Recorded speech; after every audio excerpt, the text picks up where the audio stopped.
We know that there has been so much violence, but seeing the level of strength and dignity and level of resilience and survival also makes sense to me why Black folks from the diaspora are so enraged, right? Hi there. Welcome to Students of Mind, the mental health podcast made by curious minds for curious minds. On this podcast, we the hosts are just like you, eager to learn more about the mind. Here, we learn with you and provide you with clear, concise information backed up by real experts about all things mental health. My name is Jayde, and on today's episode, I am joined by Dr. Jennifer Mullan to have a conversation about what it means to decolonize mental health.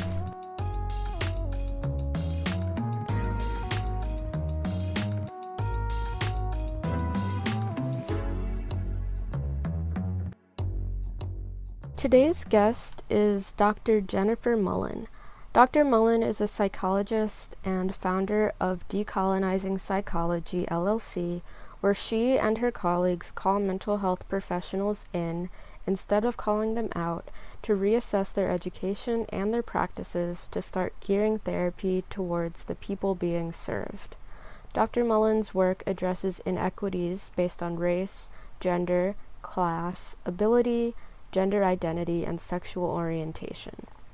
Her research and clinical interests include complex and intergenerational trauma, group psychotherapy, LGBTQIA wellness, spirituality and mindfulness practices, racism as trauma, healing in therapeutic settings, self-love as a revolutionary act, and the process of decolonizing mental health. Welcome, Dr. Mullan. Thank you for being here, and I'm so glad we were finally able to work this out. Likewise, thank you for having me here, Jayde. I appreciate you. Thank you. Yeah, so I know I said a bunch of stuff about the work you do, but can you talk a little bit more about yourself and the work you do, and also just how you've been doing lately with everything going on? Yeah, great question. So yeah, I mean, it's funny because when I hear my bio, every time I hear it, I'm like, who is that? Is that me? Right? Because I'm a regular person. I'm a regular person. But I do realize that the work that we're embarking and doing is groundbreaking and yet ancient at the same time, right? It is modern in that there's a modern approach to mental health. It's a modern approach to therapy and psychology in the sense that we're asking people to look at the political surroundings, right? To look at how people are thriving, whether they're thriving, what is killing queer, indigenous people of color, what is helping us go into pockets of joy, but also utilizing and relying on the more ancient practices and rituals and ways of doing things from many of our people. Right? So many of our people really thrived in community. Many of our people really thrived being in balance with nature and the environment. And many people also thrived paying attention to their bodies on a deeper level rather than feeling so disconnected and overworked in their physical bodies. So part of what I think that decolonizing therapy has started to morph into is a vehicle for healing and exploration that is not, and no disrespect to social justice, but it's not just social justice. It is truly like peeling back the layers and saying, hey, what do our people need to heal? And it's like, wait, it's been there all along. It's just a matter of cutting through some of the Eurocentric paradigms, some of the teachings, some of the ways in which we have been taught and conditioned to fall in line and start falling back on our intuition, on indigenous practices, on ways of moving within our bodies and with each other. So I know it's a really long explanation, but yeah, what I do is help people go back to their natural ancestral roots to find healing, not just treat, which is what I think a lot of us are taught to do in like our graduate programs, right? And Yeah, I work also full time at a university counseling center in the inner city. So I'm deeply in it, so to speak, at the same time. I mean, so it's decolonizing therapy. As much as I want to give like all of my time and energy to this work and to this business, the reality is it is a movement and it's going to take long, right? So just like Nipsey Hussle said that it's a marathon, right? It's not a sprint. It's the same thing. Like I'm taking it slow and patient because it's not just about me. It's about, also training other people, getting people on board, having a movement where things actually work. If that makes any sense. And yeah, how am I doing? Thank you for asking. How am I doing during this time? Highs and lows. I think that's real, right? I am, when I need to rest, it's like, I can't see another person. I can't do another thing. I can't function. So, my inner little, like, get everything right person in me, my inner child is really like struggling because I have to cancel things. I'm late for things. I have to reschedule because when my whole body and spirit is like, no, it's like a body slam. Like, no, I can't. And then I have to really just like rest. Otherwise I'll get really anxious or feel really down, like I'll get all these things happening to me, or I won't sleep, things of that nature. But I have to be honest in saying in the last month, I think I've gotten better at setting better boundaries. And I've gotten better at making sure I'm walking at the park safely, socially distanced with a mask on. I like the fall, in the Jersey, New York area, the fall is everything. So the weather's getting crisper, the sunsets are beautiful. So I'm managing and I have periods of grieving. It's both. It's everything. I have periods of grieving and managing and grieving. But thank you for asking. How are you? Yeah. Am I allowed to ask? Am I allowed to ask? Yeah, thank you for asking. That's funny. I don't really talk about on here how like I'm doing. So that's interesting that you asked, but I'm okay. I think I've definitely in the past month have been experiencing more grief than I have in the beginning of this year. But I feel like I'm also the best equipped that I've ever been to handle the grief. So it's like on one end, it's like, oh, it sucks that I'm feeling all of this, but it's also like, wow, I'm in this place for the first time in my life where I feel like I have tools to handle it. Yeah, that makes perfect Yeah. sense. Yeah. And I wanted to ask you how you were doing because I feel like when I have like people come on the show or when I just see like mental health professionals like on the media, they're talked to as the expert and they're expected to like come prepared with all this information and be there to support people. But I feel like they need some support too, and they need to be asked if they're okay. So I just wanted to make sure that that space is here for you as well.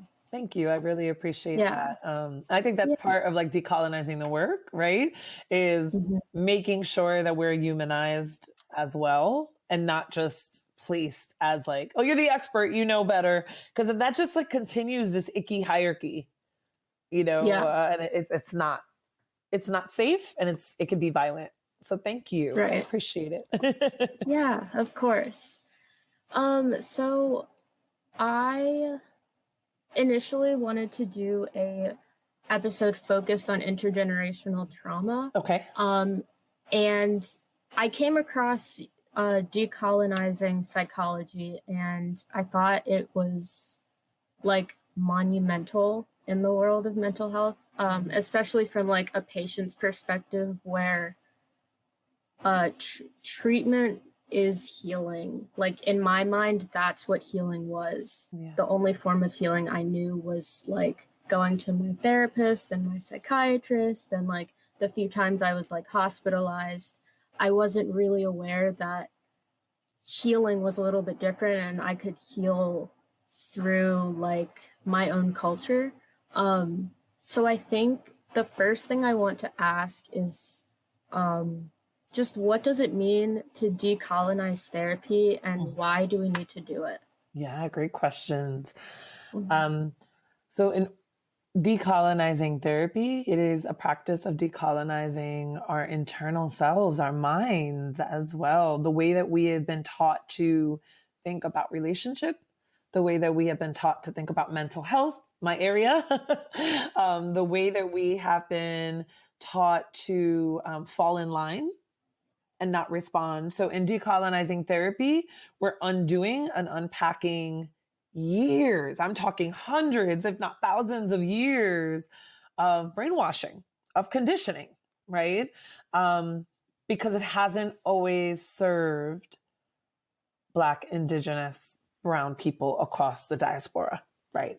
What also shows up for me in decolonizing therapy is a return to ancestral practices and ways, yeah, and a return to knowing the self.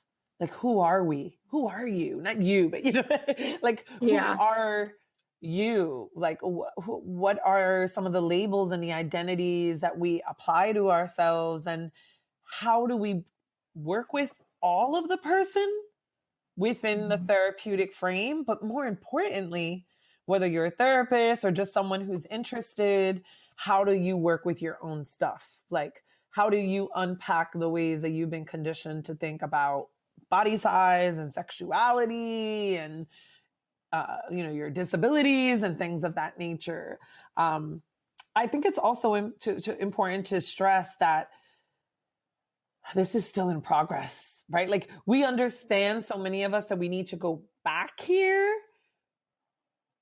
but in order to move forward, right? Because we need to build a more futuristic world, right? Like, decolonizing therapy is both wisdom and futurism.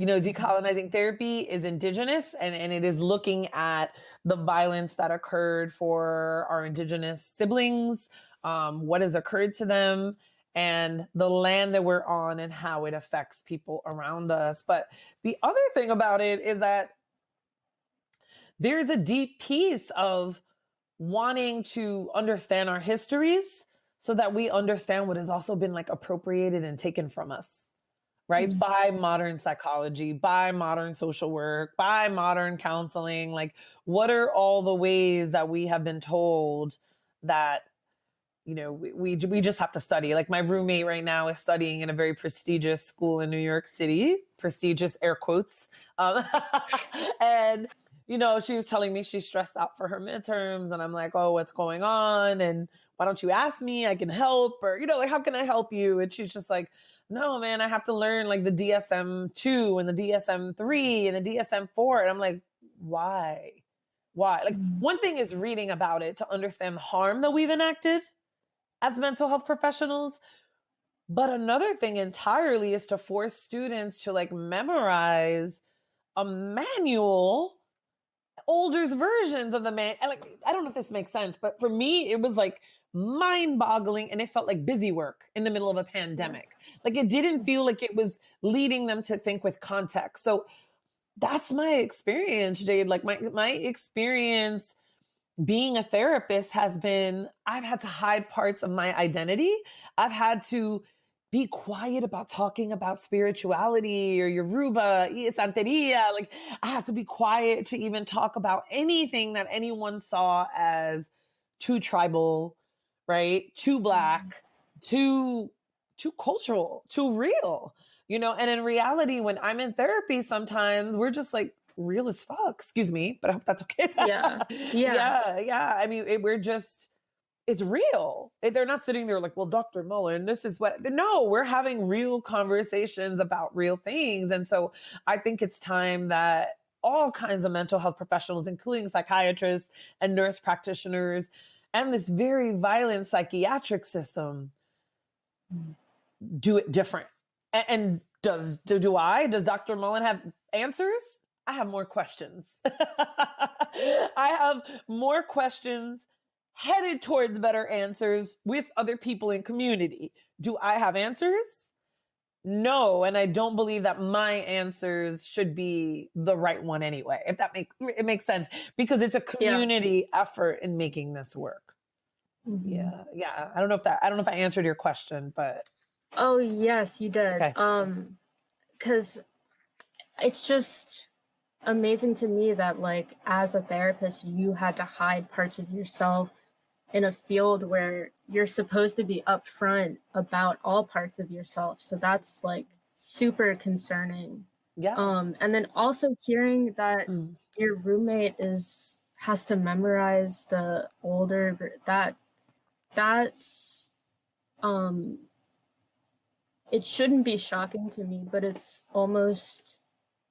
just so upsetting, especially after like reading your work and doing so much work recently, looking at how to heal as a person of color, and then seeing that in institutions we're still pushing these toxic, it's just Yeah. upsetting. Yeah. Yeah. And it's just being couched in like a social justice lens or a multiculturalism lens. And shoot, they're probably going to use decolonizing soon, right? Like to find another way. And so the bigger thing is another question. Can we truly decolonize while we're still in systems of deep oppression, right? So this is something I'm always struggling with myself, right? I'm just like, well, is this decolonizing? Are we any of us decolonizing? Like, like Right. question mark after question mark. But the important piece, I think, is to say it out loud, to have this dialogue. Like I really, Decolonizing Therapy on Instagram started as a way to see myself. Started as a way, and I hope it's okay that I share this. So like my doctoral process, although I loved a lot of parts of my doctoral program because it was so spiritual, so I spoke to that part of me, but it was also very oppressive as a woman of color, right? Like it was very, very, very oppressive for me. So what I often found was the dissertation process took my voice away. So even though I wrote about something I loved, I had to cite everyone and their grandmother in order to make a point, right? Like I wanted to say a sentence and they were like, okay, you have to cite that more than one source. And it's just like, well, this is word of mouth. This is storytelling. This is no. You have to do blah, blah, blah, blah, blah. So I felt that in a place where we're supposed to have more of our voice, instead my voice was like, I couldn't breathe. Right? Literally, and how metaphorical, right? For like what's happening now, right? And I don't intend to even come close to what has happened to so many Black men and women and individuals around us. But what I can say for certain is that coming onto Instagram was a way for me to like have my voice heard again and to start trusting myself. And so it never set out to be a thing. Like I was like, I'll be happy if I have like 2,000 followers. Like I'll be so freaking happy. And then the next thing I know, people are like, yes, I feel the same way. Or yes, can you be my therapist? I'm like, no, I can't. But like, yes, can you do that? Like, can you do this? Can you do that? And that's what I started realizing is I'm not alone. Like I'm not quote unquote, and I hate the word crazy, bonkers. Like I'm not, because that's what these institutions want us to feel, whether we're battling depression or bipolar disorder or whatever we're battling, right? Or whether we're battling grief, whether we're battling collective grief, whether we're dealing with a so-called personality disorder, whatever it is, these systems benefit off of us feeling quote unquote, air quotes, broken, sick, tired, alone, crazy, right? And I think any of us that have struggled with any mental health issues have felt these things. Like there's something wrong with me. And it's like, no! I want to scream. If you all can see my face, I'm like, no! Like, no, like there's not anything wrong with you. Like we are feeling unwell and dis-ease in systems of interlocking systemic and collective oppression. Like we're really not meant to be really well, because if we're well, then we're a threat. If we're well, then we start checking people on stuff, right? If we're well, then we leave and we say, hey, we're going to build community over here. If we're well, we buy 20 acres of land together and have like a beautiful Black commune, right? If we're well, then we protest. And we're like, nah, F this. We're not doing this anymore. So these are tactics that have been used on us, like the mind control, even prior to American chattel slavery, but still that whole like pitting man against women and light against dark and young against old. And not that any of these issues don't exist, like sexism and colorism, like we still need to deal with them. But there's also part of conditioning there to help us keep like fighting each other, Right. rather than looking at this like big global hand that are killing our people overseas, that have homelessness in droves here. So many Black poor people and migrant poor people have died of COVID unnecessarily, right? Because of lack of good access and healthcare. Sorry, Jayde, I can keep going on, but can you tell I get really fired up? But Yeah. I just want to say that decolonizing therapy, there is no small definition, because it is about finding wellness, decolonize ancestral wellness amidst current violence, and having a beautiful, futuristic, pro-Black way of doing things for the future. Mhm. Yeah. Yeah, that's amazing to me that that like this stems from, your desire to figure out things for yourself, and that it's like grown into this movement.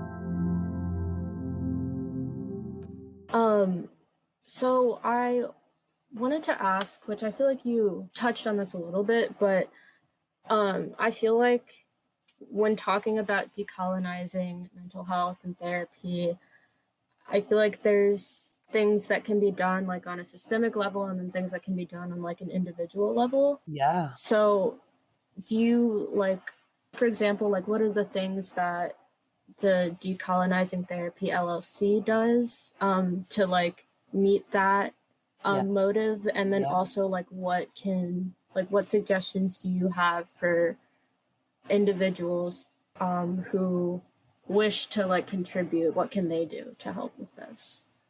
Yeah, great question. So on a systemic level, part of what we're trying to do, and it's a slow work in progress, is when we work with people one-on-one, it is creating space to look at ancestry, creating space to look at systems and how they've played a role in who we are and where we are. We start to unpack, like we look at trauma timelines and wounding. If some people can look back and say, oh, this happened to my mother and blah, blah, blah. Some people can say this occurred with my grandmother and then it occurred with my aunt. It skipped my mother and now it's affecting my sister. That's powerful, right? That's medicine. So we learn a little bit about genograms, but we don't learn about like this traumatic river or this line that continues to like flow throughout and affect a person's well-being. So part of what we do is recreate a space of wholeness for the person.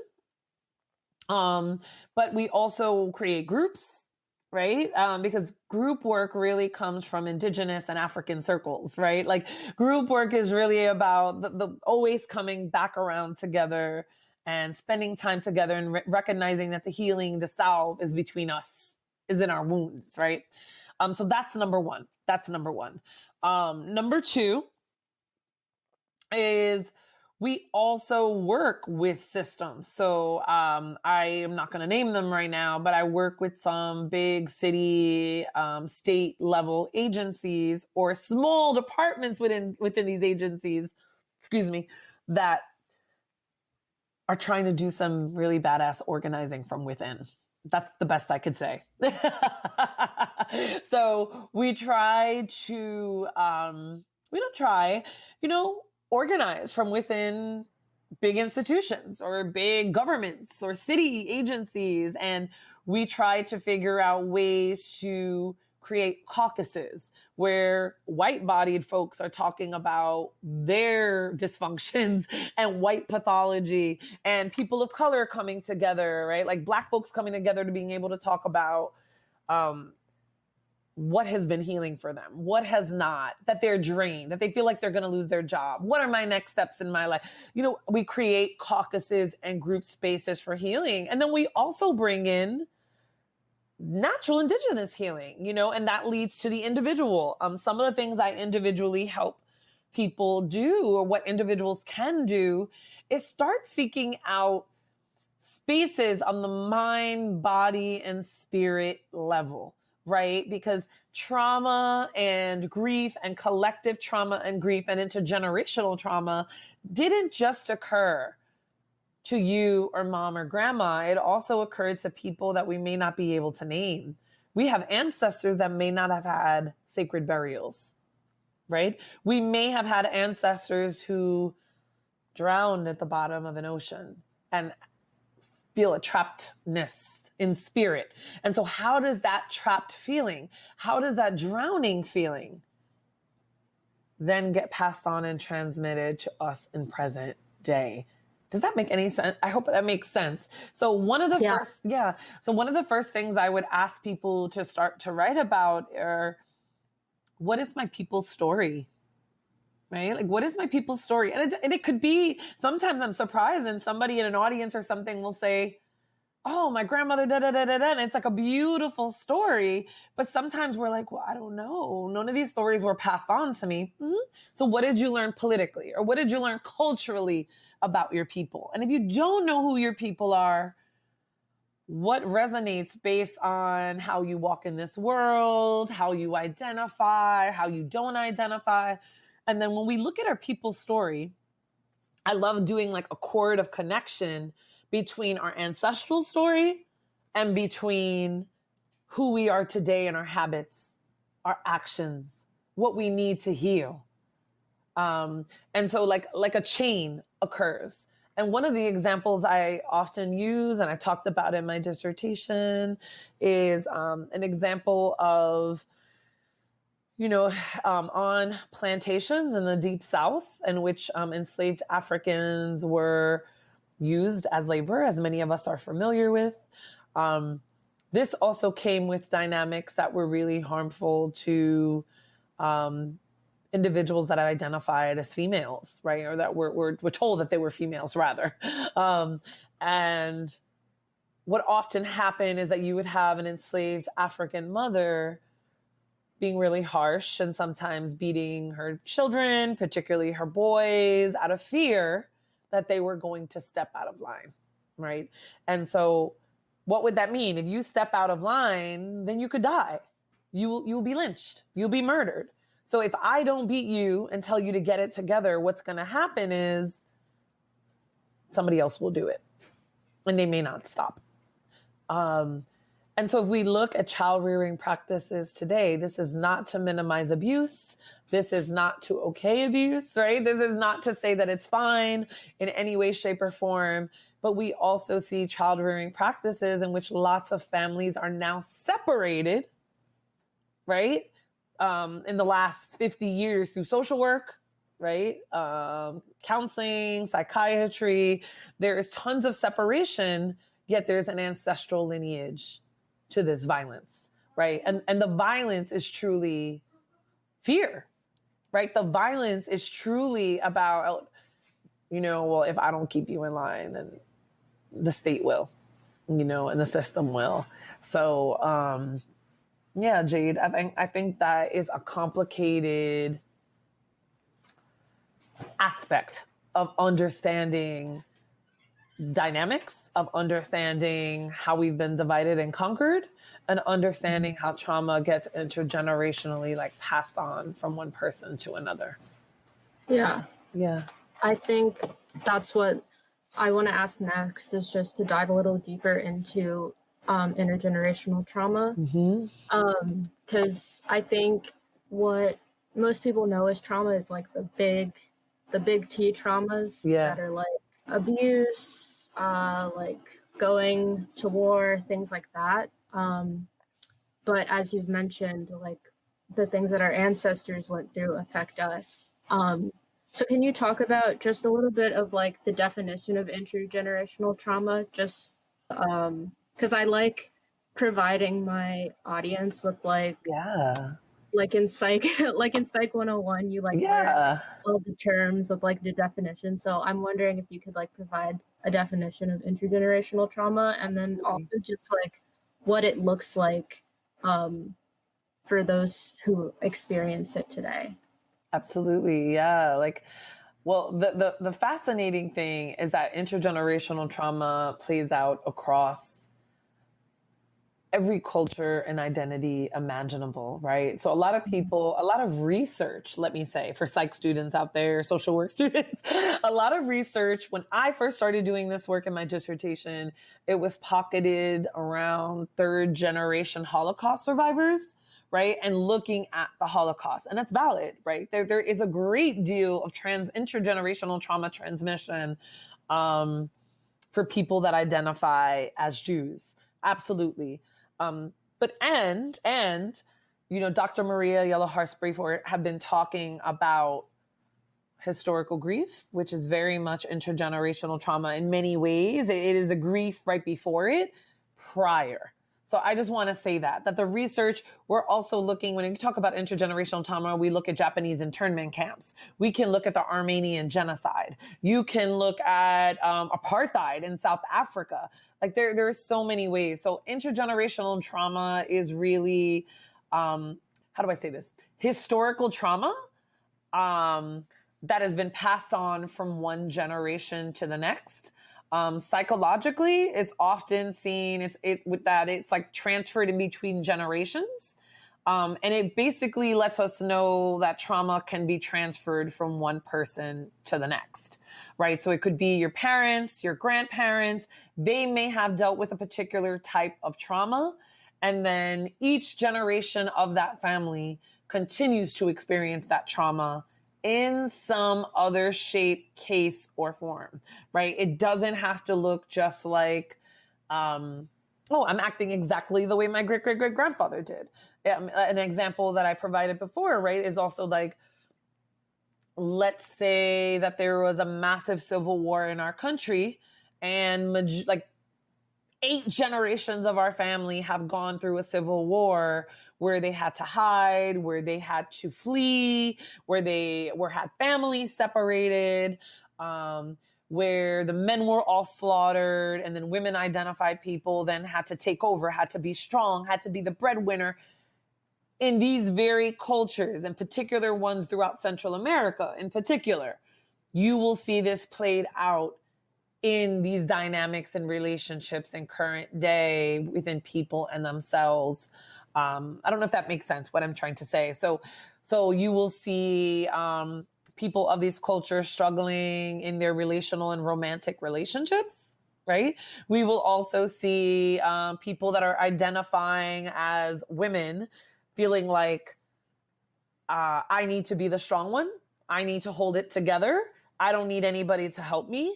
And yet I'm lonely and resentful, right? And not my words. I mean, I'm just saying these are things that I'm hearing from people that I'm serving all the time. So a lot of times what I notice on an individual level is that even people coming in to get work and to like work on their spirit and their emotional health are like, intergenerational trauma doesn't relate to me. It's not about me. Like, I just want to do what this happened to me when I was 16. But I think like a really good therapist or social worker, counselor, psychiatrist is able to listen to the issues that the person is presenting with and coming in with, and being able to say, hey, interesting. You know, you told me you identify as Guatemalan, let's say hypothetically. And I'm wondering if you can identify any threads of connection between what people in Guatemala were going through during the civil wars or currently now and what you may be experiencing in your life. And I have to say, like 10 times out of 10, okay, maybe 9 times out of 10, right? 9 times out of 10, people are like silent and then start crying. Or they're like, I was told I couldn't talk about that growing up, so I didn't learn about it, but I dream of it. or I watch documentaries on it, or you would be amazed at the door that a simple question can open when we're not planting, right? We're not putting our agenda. It's not about me. It's saying, hey, do you notice any connections? Because the histories of our people are still in our blood. How does that play out in who you are today? And sometimes they're like, oh, I don't know. I don't think so. Like, I'm just focused on now. Okay, no problem. But then 2 weeks later, they're like, yo, Dr. Mullan. Right? Like, yo, Dr. Mullan, why? Why did you put that in my head? I was like, I didn't put anything in your head. They're like, now it's everywhere. Now I'm reading about intergenerational trauma. You didn't tell me it was intergenerational trauma. I didn't know you specialize in this shit. Like, and I love it. And I'm just like, we don't have to talk about this. They're like, no, I think I need to talk about this, because the difference between the big T, the little T, the historical T, how do I say this? The person feels like, I have exhausted everything. Why am I still feeling this way? You'll hear a person say, this doesn't even feel like this is mine. You might hear them say something like, I dream about this, or I wake up having dreams about A, B, C, and D, and then I'm off all day long. Or this reminds me of my father. Like, there's so many things that people can say that are basically opening the door to say, I feel like this is bigger than me. And I think that that's what like the mental health industrial complex and the psychiatric system and the hospitals don't get, right? Or that people of color, particularly Black, Indigenous people who have been forced to migrate, right? South Asian individuals, Filipinos, Arabs, like when we think of all the people across the world that have been forced to leave homelands, right? That have been kidnapped, that have been displaced, that have been told, oh yeah, leave for a better time in America. But really, there's been no choice because my land has been invaded and I'm taken of all resources, AKA colonization, right? So like, that's trauma. Colonization is trauma, right? Forced migration is trauma. Capitalism is trauma because we're dying and we can't survive without each other, but we have been ripped from our cultural norms. Not all of us, but many of us are like relearning it. So intergenerational trauma transmission can also happen directly or indirectly. Intergenerational trauma transmission can be one of the forms is like epigenetics. Epigenetic transmission is often extremely subtle in that it can change DNA. Right? It changes the whole, your environment can change your DNA helix, literally, right? The beautiful thing is that we can also heal it, but it can change it. So what that can start to look like is the gene being expressed in a survival mechanism, like meaning I'm just thinking of surviving. I'm no longer enjoying gardening or planting or running or any of these things. I'm only doing these things to survive. Everything feels like fight, flight, freeze. Yeah. Does that make, yeah. So everything is about survival. So yeah, those are some, I can go on for hours. There's so many ways to transmit trauma. Role modeling is another way that trauma gets transmitted. Intrapsychically, in utero, like there's so many ways that trauma gets transmitted, but it looks kind of similar to as like when, mothers are, pregnant with a child, and if mom is drinking and smoking a lot, this could maybe affect a child. Or if mom has dealt with a history of sexual abuse and sexual assault, we see that grandmother went through it, and then great grandmother went through it actually, and then also this child is going through it. So like, why does that happen? Right? And so it's sort of like substance abuse issues being passed on or anything else. Like yeah. Mm-hmm. Yeah, I think something that stood out to me that you said is that this is something that kind of everyone deals with. Because I recently read My Grandmother's Hands. Yes. Yes, I've suggested it to like everyone that I know.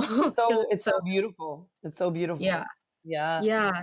And I just remember he was talking about, just how in Europe there was just so much violence in their practices of like executions, and how that still affects people of European descent today. So I think it's really important that we're kind of recognizing that intergenerational trauma affects a lot more people than is perceived.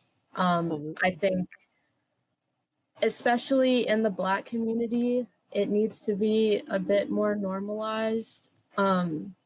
Not a bit, a lot. Because Yeah. I feel like if Black people were more knowledgeable about things like intergenerational trauma or things that contribute to like our everyday struggles, it would open up a little more space for healing.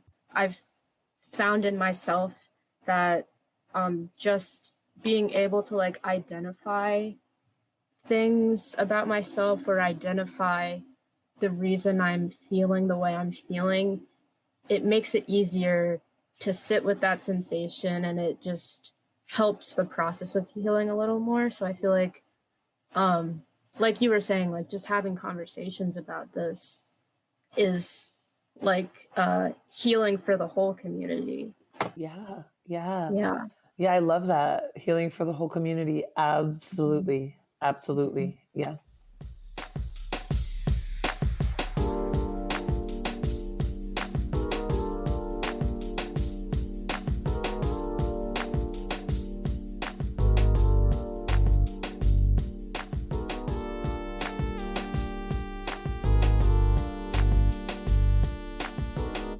My next question was, what is the current state of therapy and mental health services in the US, and how is it affecting Black healing?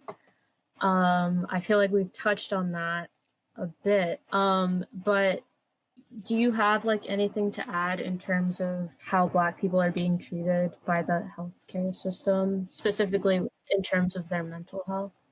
Yeah. Yeah.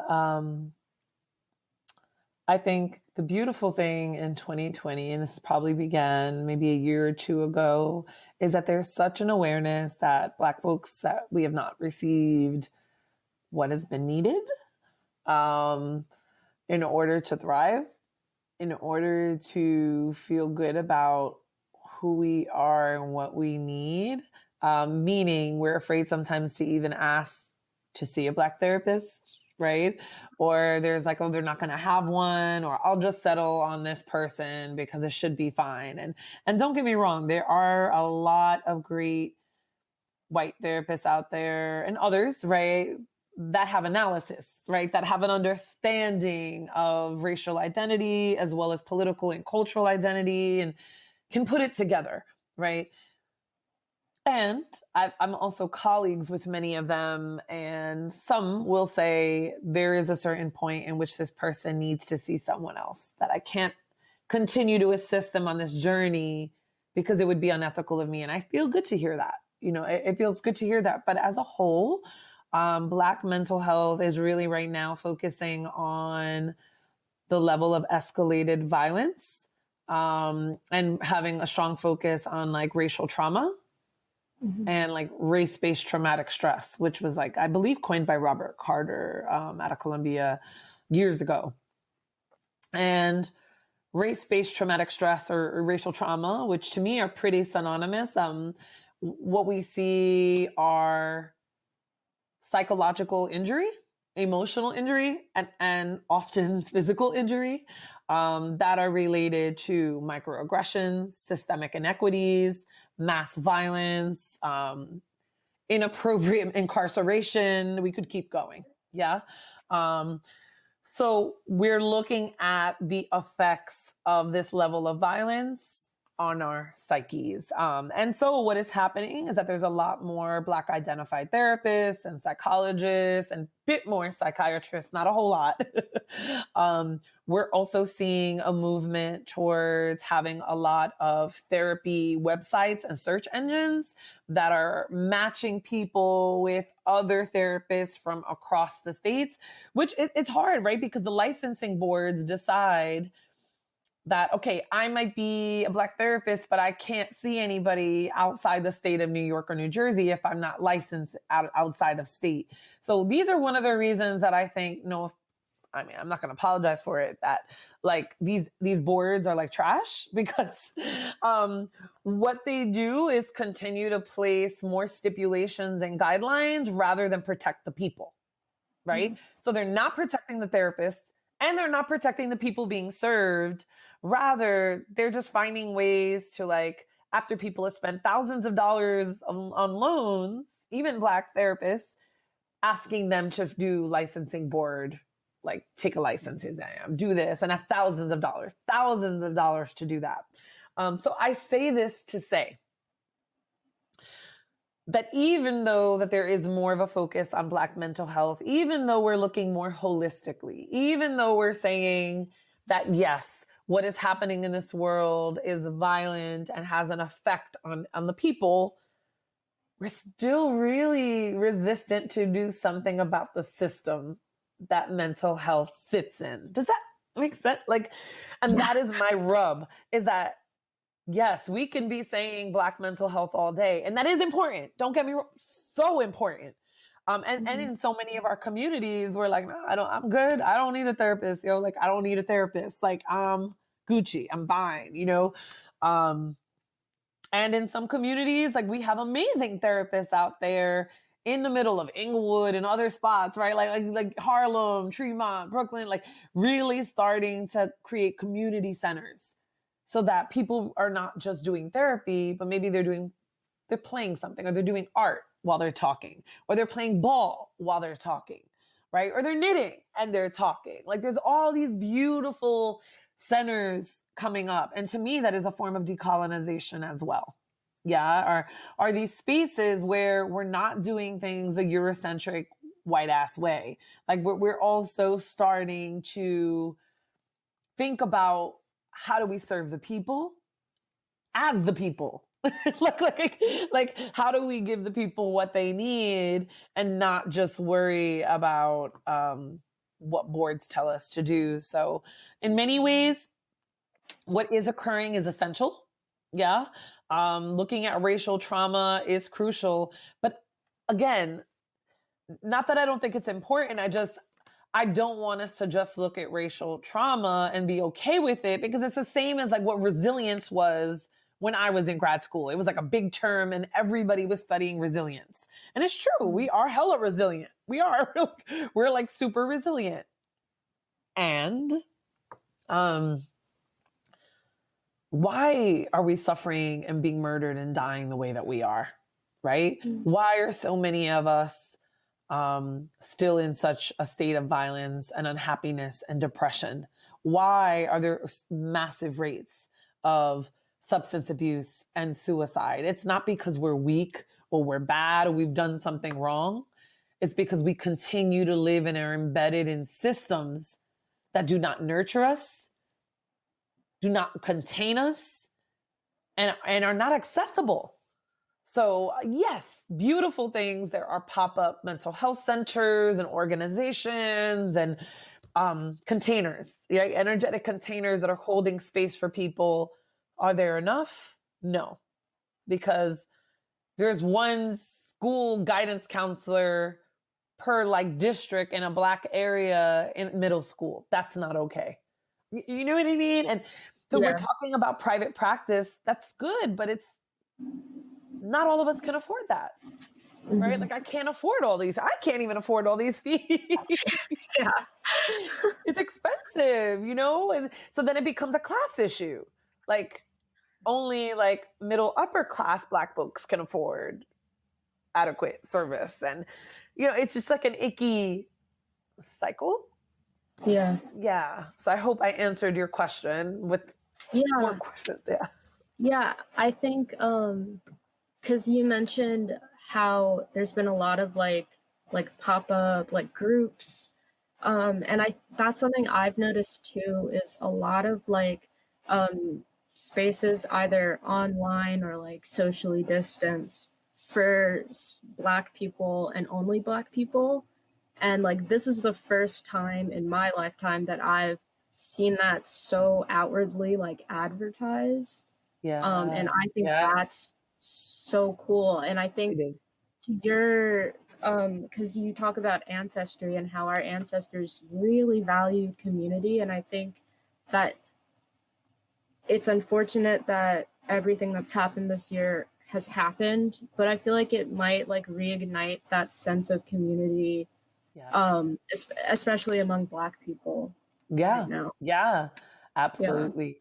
Absolutely. And, and it's funny, I want to say that when we look back, right, when we think of the consequences of trauma and historical trauma and current systemic racism, right?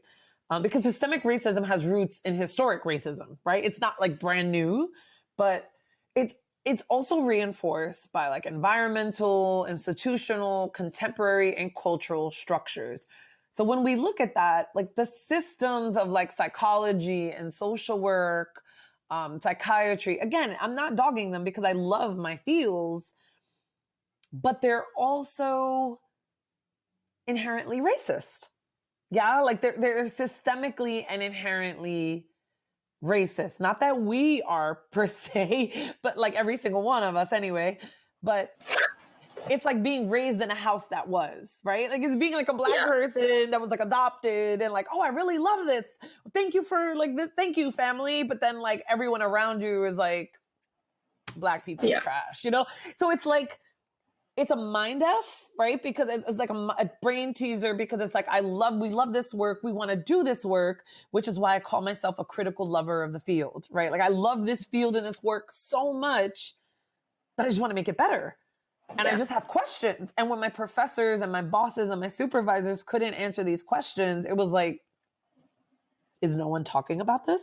Like Yeah. what's happening? So to your point, to your point, absolutely, right? Group and community work is essential because if we really want to have like a reparative impact for survivors, and think how many survivors there are across this globe, right? Survivors of trauma, whether intergenerational or historical. Because one thing that a survivor has trouble doing sometimes is moving away from the original trauma, right? Mm-hmm. And then like feeling. Right. or do they stay silent? Is the family silencing us? Do we Right. emotionally detach? Right? So it is crucial that we begin to look at the ways in which what I call like we reparent ourselves, that Mm-hmm. we start to, and some people talk, oh, inner child work. Well, because it's essential.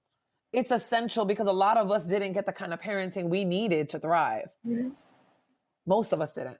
Right? Yeah. So if we didn't get that, our therapists could only do but so much. Our mentors could only do but so much. Our partners should not be reparenting us, right?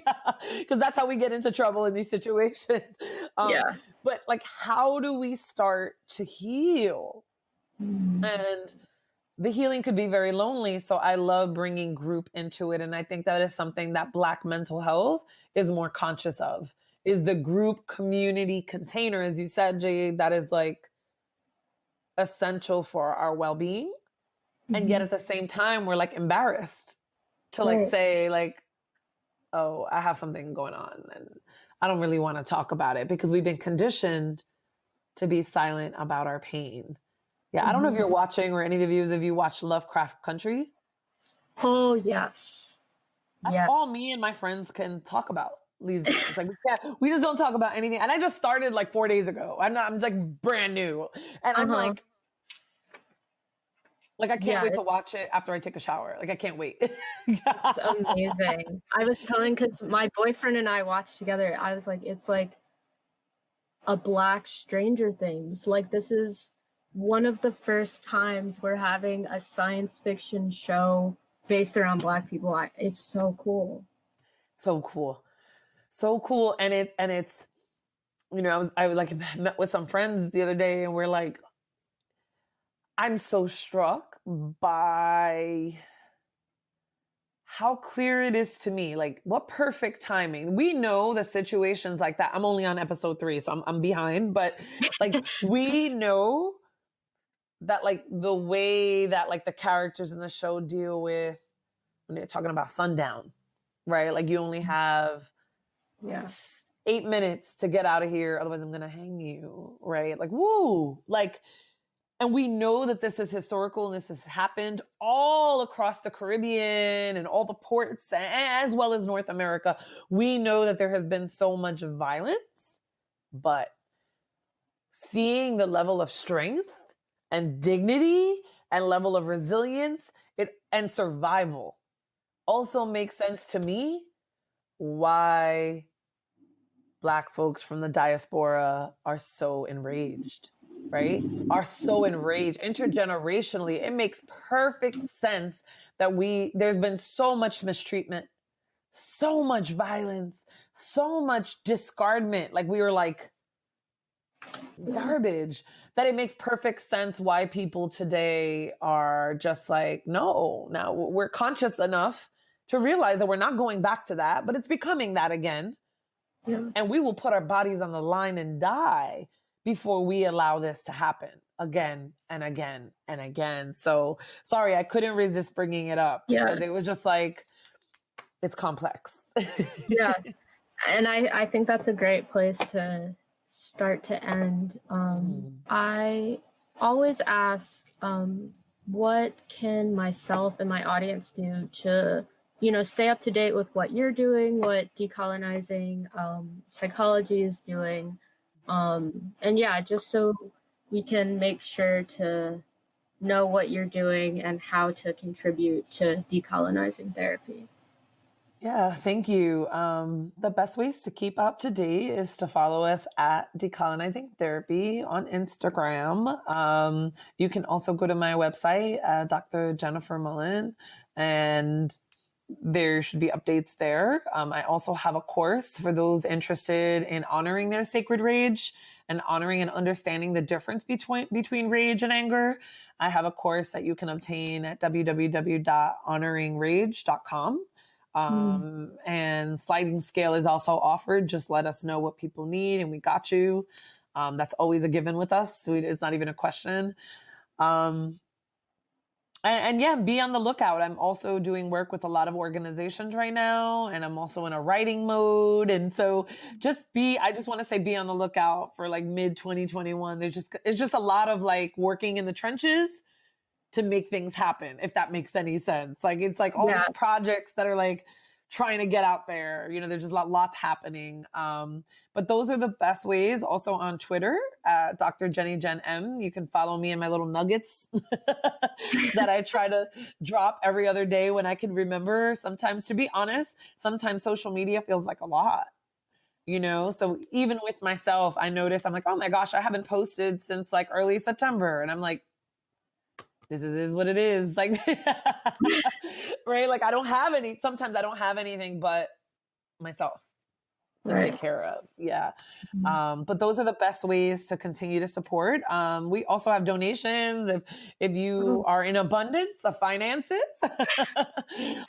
feel free to donate. I have a PayPal link that I have attached to my bio at Decolonizing Therapy, our Venmo, PayPal. All of it goes to queer, Black, brown, Indigenous people receiving ancestral healing services and work and group work through Decolonizing Therapy. So yeah, thank you. Yeah, thank you so much for being here. I'm glad we were finally able to meet. Likewise. Thank you for your patience. Oh yeah, thank you too. Yeah. But yeah, I'm just really excited to share this episode with people and then see where this conversation goes from here.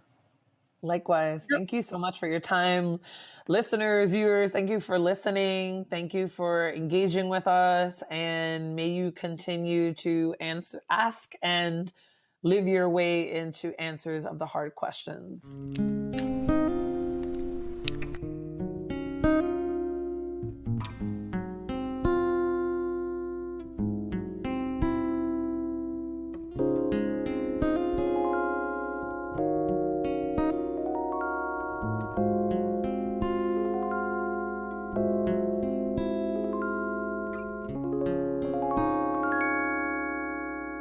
Hi guys, thank you so much for listening to this episode. I really enjoyed my conversation with Dr. Mullan, and I hope you find as much value in it as I have. Please be sure to look at the description of this episode to see how you can follow Dr. Mullan and contribute to decolonizing therapy. Also, please leave a review for the podcast. Reviews help this podcast and our call to destigmatize mental health into more ears, so if you have the time, that is greatly appreciated. Thank you again for listening, and I will see you next episode.